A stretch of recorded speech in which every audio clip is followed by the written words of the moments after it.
জনাবলৈ অনুৰোধ জনাইছোঁ। ধন্যবাদ।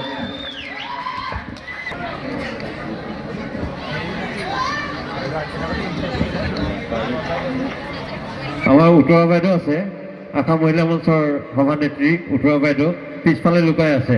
আমি আগলৈ যাবৰ কাৰণে অনুৰোধ জনাইছোঁ। উত্তৰা বাইদেউ আগলৈ যাওক।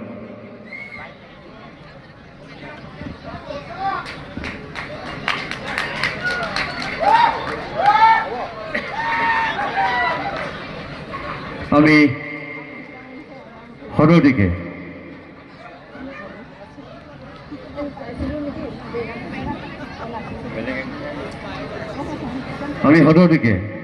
পুনৰ আসন গ্ৰহণ কৰিবৰ কাৰণে অনুৰোধ জনাইছোঁ। আৰু মৰমৰ শিল্পী আমি